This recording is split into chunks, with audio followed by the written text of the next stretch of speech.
Thank you for joining us today for another uncomfortable conversation. I'm your host, Nick Bridwell. I'm really excited today to be joined by the president of the Collin County NAACP, June Jenkins. She has a lot of great information for us about voter suppression and about voter activation and voter justice and voting rights. So there's a lot to talk about. We're going to unpack it all. Stick around and let's say hi to June. Hi, June.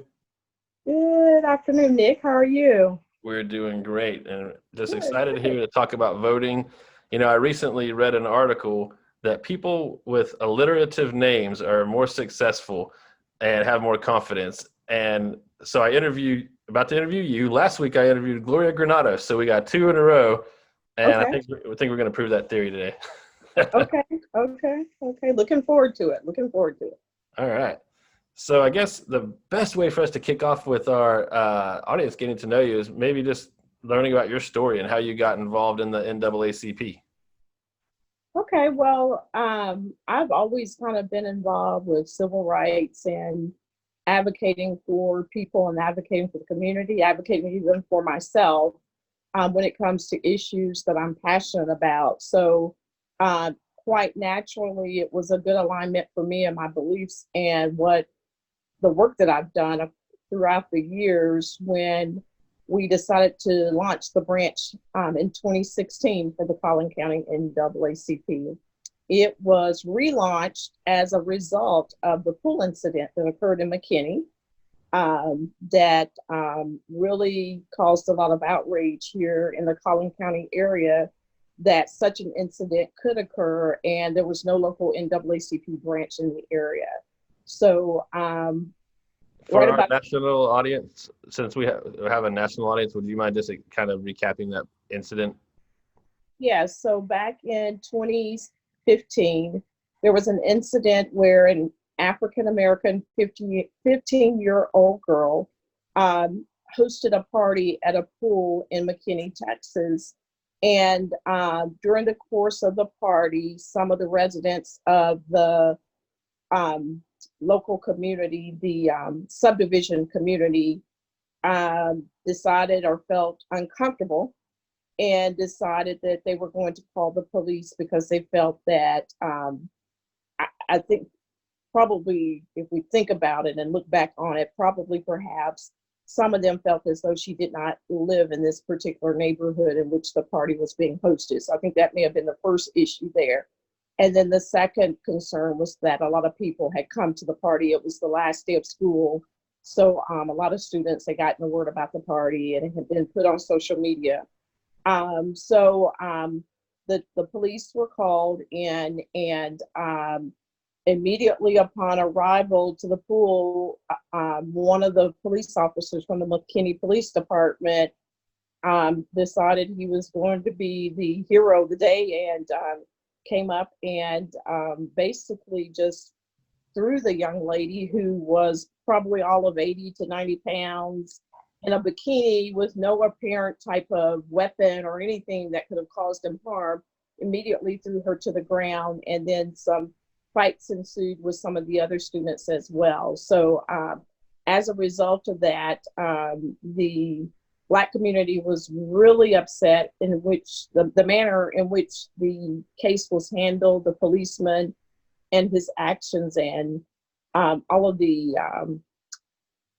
uprisings that occurred with the other young kids that were there. And some of them were detained by the police and handcuffed, and there was no apparent disorder. So quite naturally, the community got concerned and got involved, worked with the police, and worked to put together some changes to hopefully prevent those types of things from occurring in the future. Okay.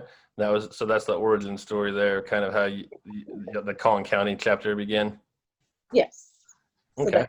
that, like I said, about a year later, we officially launched the branch, and we've been involved in all types of civil rights work since then that range from the police and, racial profiling and all of the traditional things. And I know we're not here to talk about that, but that was kind of how we got started in some of the injustices and systemic racism that occurs just through education, criminal justice system, and all of the other elements within the community.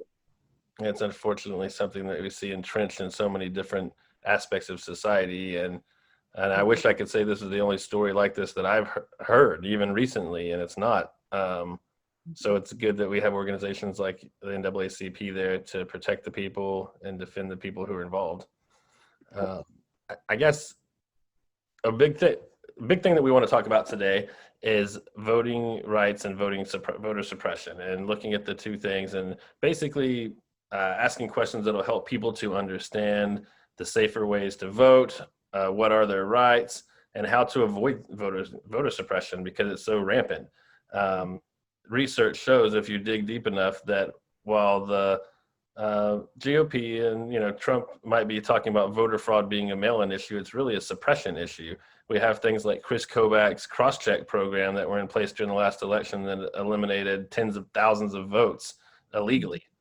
And so I just want to talk to you a little bit about that. Okay. Can you talk about some voter suppression tactics that happen and how to avoid them? Yeah, so some of the things that are done, I don't know if a lot of the audience is familiar. One thing that they did, like in Georgia, is they, I think it was Georgia, one of the states where they took and purged people's voting, their voting record, or voting, I guess their record, from the books. And so people who had not voted in 2 or 3 elections were automatically purged from the books. So then when they went to vote in a recent election, I think it may have been the Stacey Abrams election, that may be why it's coming to my memory as Georgia, but they were not allowed to vote because they were no longer on the ballots. In addition, some of the things that occur are, back when Blacks were first given the right to vote, there were things such as dogs and police that were brought to the polling booths to intimidate Blacks from voting. And then more recently, there are hard laws on the types of ID that are required to vote, which make it harder to vote because in some instances they may not possess the required vote or photo ID that's required to vote. And one thing that always amazes me is it is easier to get a gun license than it is, because of all of the different options that you can use to prove your identity, than it is to register and to actually go and cast a vote. So I think that that's kind of ridiculous that our gun rights are that way. And our kids that are even in college are unable to use their college ID to vote, versus they're able to use that ID for other things. So I think that things like that create voter suppression, because it makes it harder for a lot of individuals to cast that right to vote. And with this particular election, I think we're going to get into it, so I don't want to get ahead of the game, but there are going to be so many things that are going to occur that will prevent and present a challenge to voters as they go to vote. I mean, we've got the pandemic going on, and so you've got all of those issues going on there. One of the other things, and her name, there's a young lady who is Crystal Mason. I was trying to think of her name, over in Fort Worth. She was in jail. She had served out her term, believed that she had completed her sentence and had every right to vote. And she cast a provisional vote. The provisional vote was never tallied nor used. It was kicked out of the system, and she is now serving a sentence for illegally voting. So as we kind of unpack some of the things where we're going to talk about, maybe a little bit about how our president is telling people to vote twice, that carries some legal implications with it when you do that. So you have to be very cautious and just cautious when you do go and vote, and make sure you're not doing something that creates a legal challenge for you down the line. Those are all great points and things I'll share with friends and family. I know that the Trump administration is not making it easier for anybody to vote. All indications are the exact opposite. What threats have increased since Trump has been in office, or maybe during the last election through this one? I think when you say threat, you mean physical threat? Yeah, I mean, it could be physical threat. It could be a threat to the right to vote itself. Just any kind of threats that you think have maybe exponentially even risen since he's been in power. I mean, I think even I think even just the use of telling people to go vote, and with the possibility that they could be jailed for doing that, encouraging people to do things in such a way that they blatantly go against the rule of law, that can present a jail sentence for someone. So you have to be very careful that we are not using his, I guess I can say, for lack of a better word, bullying to cause you to go out and to do some things that blatantly go against the rule of law. So you have to be really cautious and careful that, if you, when it comes to voter suppression, one of the things is the confusion on where to go, the lines that are at a particular polling location. Those are all ways that, and they typically occur in the minority communities. So, the lines will be long. And like I say, this time it will be a big focus on early voting. For myself personally, for everyone that I know, I'm telling them all, if there is any way that you can go to the polls, then you need to go and early vote so that you can avoid the lines.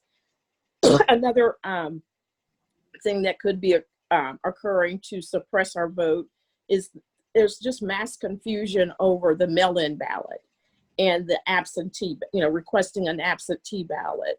So there's a lot of confusion, and I think Trump is doing that to confuse people. And with the post office being the way that it is, that creates a problem. I learned recently that something like over 27 states have a rule in place that if you cast your ballot via mail and it's not counted the day after the election, that it doesn't count. So that's why Trump is stopping up the mail. Right now, he's practicing his run to jam up the mail so that nobody can get their vote counted. And I think he's creating this mass confusion. You're exactly right. He's creating this mass confusion so that everybody is confused. And I think at the end of the day, I think he's trying to convince us to go and submit a mail-in ballot, because then he can fight on the back end and say, those don't count. So that is why I'm kind of very, I really, my ask is that anyone that can safely go out and vote, to please go out and physically cast your vote so that there's no confusion, so that the mail, you don't have to worry about the mail issues and things of that nature, because I think it's going to be a big mess on the back end. And, like I say, anything you can do to get that vote in and physically go and vote, then definitely use that as your method of voting. So a good tip is do it physically as early as possible, as safely as you can. Exactly. And I know that, I know I've heard that the NFL and some of the NBA, some of the stadiums are opening themselves up to allow some bigger voting areas for people to go and vote. I think with that comes some challenges that they're trying to work out, but I think it's a good step that the sports arenas are going to offer themselves up as a voting location. It seems like it's a good idea. I mean, we've seen other sports venues being used for unhealthy, unsafe Trump rallies, and so when you see things like the NBA step up and say, "Hey, we need to use our arenas for safe voting," that's a good thing for the organizations, I think. Mm-hmm. With what voter, we talked about some voter suppression. Are there any other tactics? Like I hear about shuffling locations and closing down locations last minute. Oh, that's even happening here in Collin County. For some reason, there is now a vote. There's an open position that the governor has declared has to be. There has to be an election at the end of September, which will decrease the ability for the county to open up as many polling places as they were originally scheduling. And what that could do is impact some of the polling locations that might be a more prevalent location for people of color. So that's a common tactic to change the voting locations, where you traditionally vote. I know down near Prairie View, if I recall correctly, Prairie View, Texas, which is where one of the larger HBCUs is located, they intentionally changed the location and made it harder for the students to go and vote. So, there are things that are done intentionally to change. I know some of the states have changed up, like Sunday within the African American community, we do something called Souls to the Polls. And that is prior to COVID, a Sunday would be used during the voting, early voting period. We would pick a church, or your church would actually have church service. And after church service, everybody would caravan over to the local polling location and cast your vote. So, that will no longer be, but, there were things done because they knew that was really big in the Black community. So, they stopped voting on Sundays. They eliminated that. So all kinds of tactics are done to suppress that vote and to basically do away with the right to vote. And, what's amazing to me is I think about how we have throughout the years, we go over and we liberate other countries and allow women to vote and to allow their citizens to vote because of dictators and things like that. We go over, we provide military protection to give that country the right to vote, but yet here in the US, we're doing everything we can to prevent and build boulders around the ability for our people to exercise their free right to vote. And that's just amazing to me. Yes, and it's all deeply hateful and deeply calculated by, I think it's calculated by the ultra wealthy to have us at war with each other. They want white poor people and Black poor people fighting each other, because then they're not marching down on the penthouses and saying, hey, by the way, well, how come you make 27,000 times more an hour than I do? So these things. I think this election probably is a little bit more, it'll probably be a little bit more, I wouldn't say vicious, but a little bit more, it will be vicious simply because of the impact. Right now, I think that a lot of people realize in order for our country's, in my opinion, broken right now. Yes. I can remember growing up as a young child, in high school, seeing how the House and the Senate, they work together. They crossed the aisles. And, I remember seeing something, I think it was an article on Joe Biden and John McCain, and it talked a little bit about how they fought on the floor, but at night they'd go out to dinner and have a drink or two. And they didn't agree philosophically, but it's a hateful kind of thing right now that's going on. But at the crux of it all for 2020 is you basically have probably at least two Supreme Court appointments that are going to occur as a result of the election. So with that, there's the importance of getting a president. Each party realizes the importance of the presidency. And then also within that, the Senate that goes along with it. So you've got all these people playing politics and trying to dink with the numbers and suppress the vote, because at the end of the day, they realize, and then you have the census results that are coming out, and that's the redistricting. So, all of these elements are going into the decisions that will be made by the people that win the election in 2020. And I know Louis Farrakhan, by any means necessary, I think that there is going to be that effort by any means necessary for each party is going to do whatever they need to do to win this election. So. Yeah, and I see it, heading into just how much happened last time that flew under the radar. And you think if they did that last time to get him into office, what are they going to do to keep him into office? Especially looking at things like the Chris Kobach cross-check program that eliminated people just because they had the same name in two different states. And you tell people that and they think that you're joking. And you're like, no, really, like Jorge Gonzalez in Florida didn't get to vote because there was already a Jorge Gonzalez 2 years younger than him in Texas. And it's just, it's amazing. Yeah. What they'll do to keep you from voting. And that there's a quote online that's been circulating that said, if your vote doesn't matter, then why are they trying so hard to suppress it? Yes, exactly. And that's what I think of when I run into somebody that says, "Oh, I don't think I'm going to vote this time." I'm like, "You're not going to vote this time? This is the time." I mean, this could basically set the narrative, not just in our country, but the world. When we talk about environmental issues and racial justice, people still look to us a little bit right now. We can still win and have a big comeback, but we're going to need to win big this time to do it. Right. It's going to take everybody working together and realizing, that their vote does count and their voice does matter, and, I try to, as I'm out talking to people, especially people who say I'm not going to vote or, my vote doesn't count. I try to localize it and kind of help them understand, okay,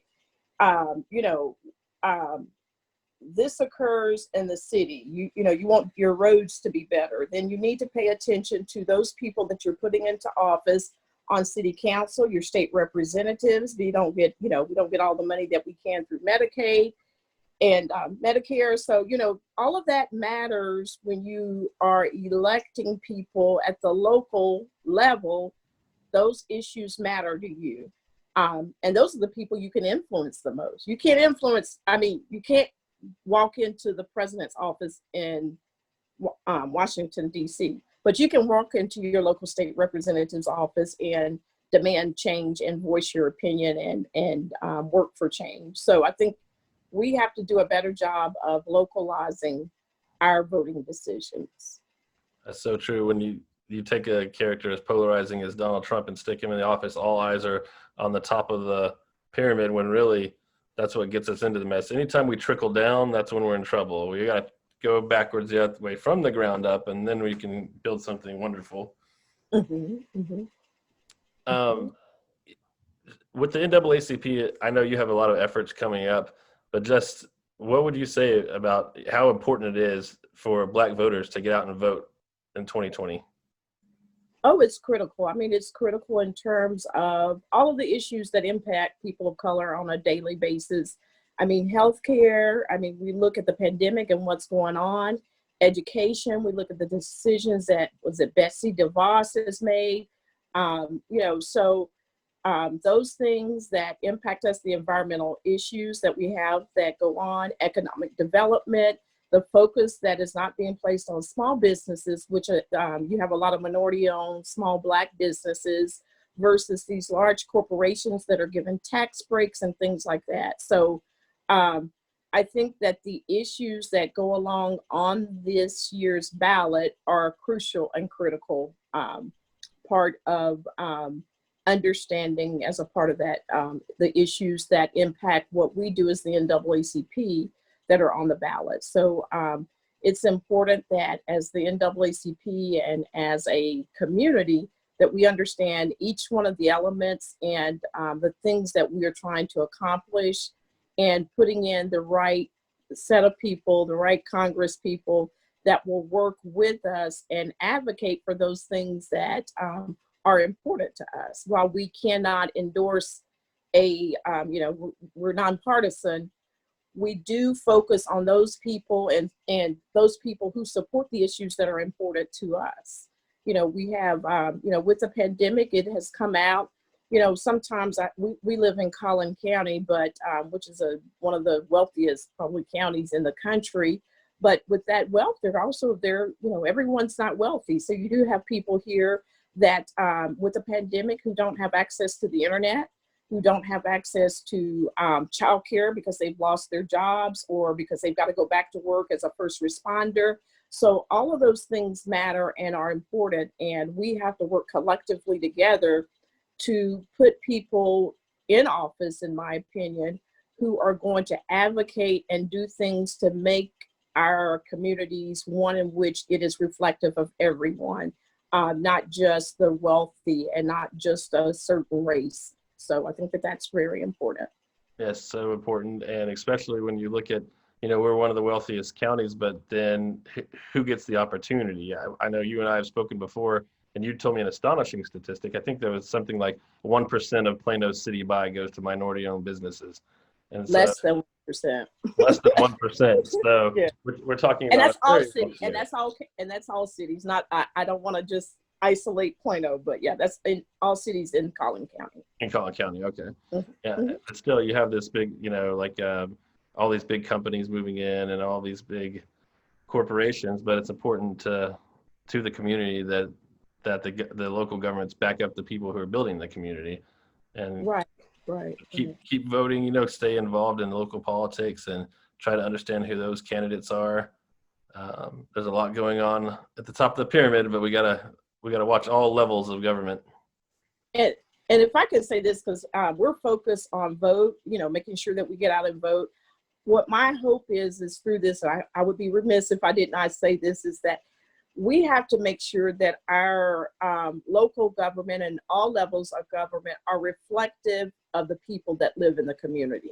So when you look at the school board, when you look at the city council, when you look at the boards and the commissions, the colors of it should be a rainbow coalition in Right. terms of the people that are on those positions. And what you typically find is that is not the case. And it's I would be remiss if I did not appeal to your audience to ask someone to really look at themselves. If they don't like what they see, then they need to step up and make a decision to run and do something about it in your own local community, because change cannot occur if each of us don't make a commitment to do something.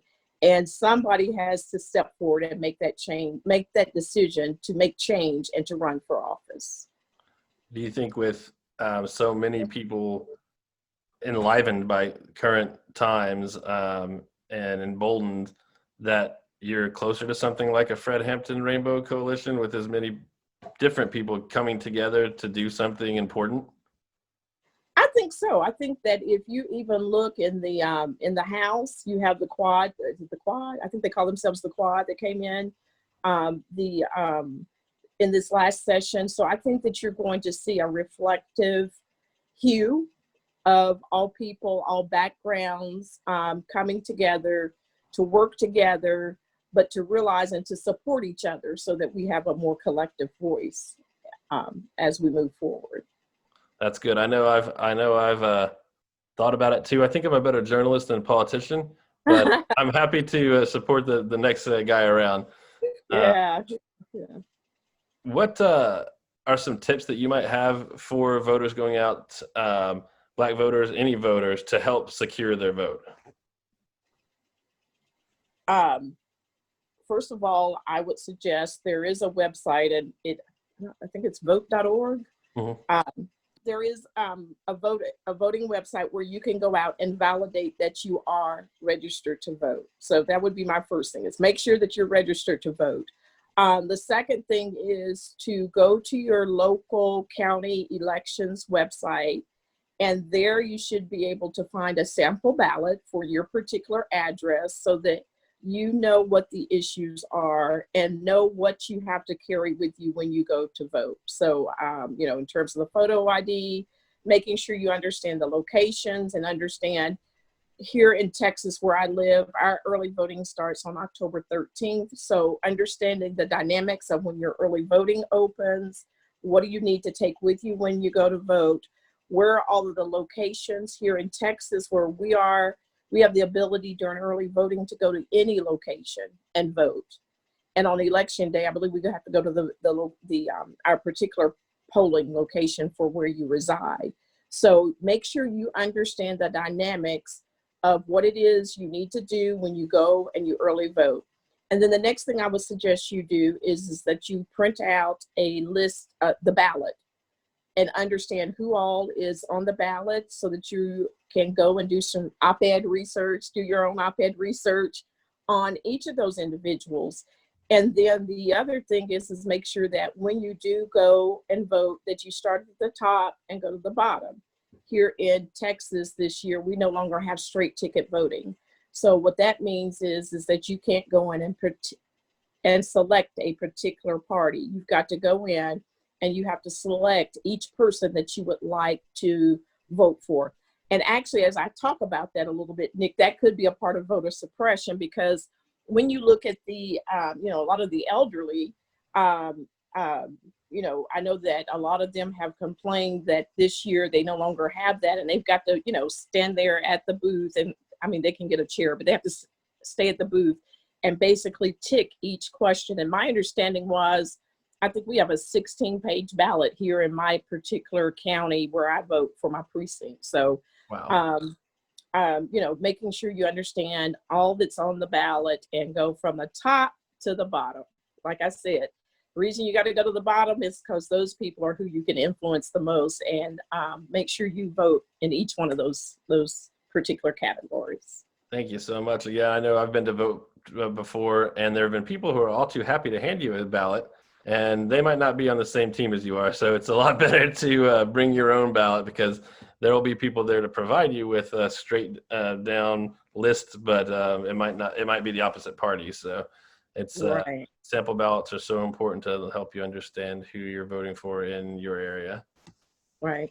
And yeah, that does sound like voter suppression to me, when you have to go through so much to pick something out, especially if you're elderly. So if you see somebody that's elderly, and maybe just check on them in the line. They've been quarantined for a while and are probably pretty bored. I know my elderly neighbors, it's nice to check in on them, because you never know how much contact they've had, not having a lot of maybe Zoom capabilities.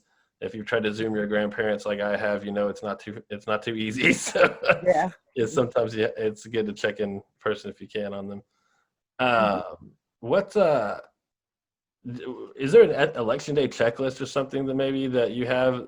I know we have the sample ballot, but is there something similar? Like, here's what to do, what you can bring, what you can't bring.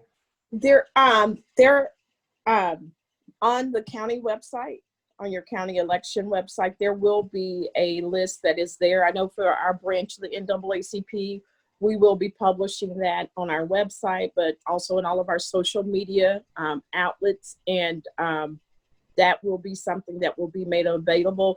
In particular, you cannot take your telephone. You can't have your phone out when you're in the booth, but you can have a printed sheet of paper. So that's why we say print your ballot out with all of your selections, so that you've got that right there, because you cannot take your telephone there in the booth with you. And you cannot have a conversation. I worked this past March. It was my first time working at the polls. I did it just so I could experience it, and it was quite an experience. But you cannot have a conversation when there's no talking allowed when you're actually at your polling booth. And that's another part of intimidation too, right? There will be people there. I know I've seen Trump say, go out there with go out there with guns and guard the polling stations and make sure people are voting correctly. And that's, of course, we see systemic racism there when white people are encouraged to run around with automatic weapons, and black people are shot and killed for a lot less. So that's something that, if you understand this racism that you're aware of, and everybody should be now after the events of this year, aware of this and working towards a better future together. I know that's what June and I are. I'm optimistic about working together towards something, a better future. And that's what happens with the NAACP on board. You see people working together, and that's empowering and encouraging. Right. And we did some work with election protection, and I'm quite sure that there will be some work that we do where we have poll watchers that will be who have been trained with legal backgrounds, that will be dispersed throughout the election cycle to address any issues. And there will be, Nick, what I can do is I can share with you some of the phone numbers for where people can call if they experience some type of voter suppression while they are voting, if something happens while they are in the lines and it's out of accordance with what the guidelines say, and they're not at a location where there are poll watchers, but there will be poll watchers deployed. And probably, I know that they're pulling together legal experts and things of that nature, because there is an expectation that this one's going to be completely different.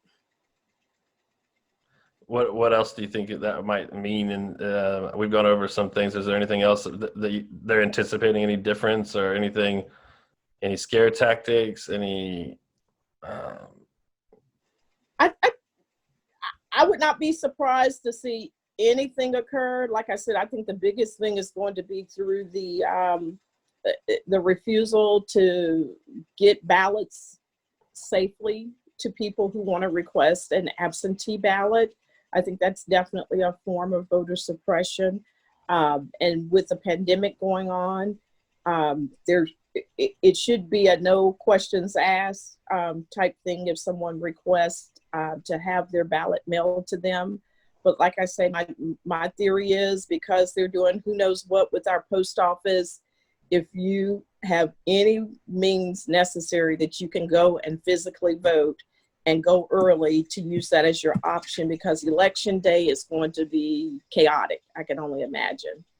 And one thing that we'll be talking about headed up to the election here at Uncomfortable Conversations is the concept of just getting a voting buddy, somebody that you know you can count on that day to go with you. That way you don't have to worry about maybe doing it alone. So just take a neighbor, grab somebody that you can trust, and head to the polling station. And that way, at least if you're stuck in a long line, you'll have somebody to talk to.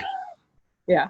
And we have one of our themes, and we're carrying it forward this year. It was a theme the NAACP had. It's called the Power of Five. So you're supposed to register 5 people to vote, make sure five people voted, but take 5 people to the polls with you. So Nick, that's great. Take somebody along with you when you go vote, and especially when you early vote.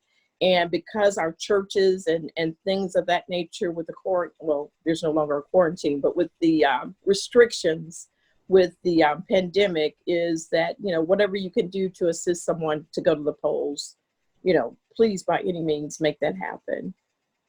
Awesome. Are there any other NAACP initiatives going on that you would like us to know about involving voting? Like I said, we have the our Get Out the Vote is winding down as we get closer and closer to the cutoff time. But we have an initiative where we have Black Voter Registration Day, which is coming up here on September the 18th. And that is where it's a nationwide initiative to register as many Black voters as we can.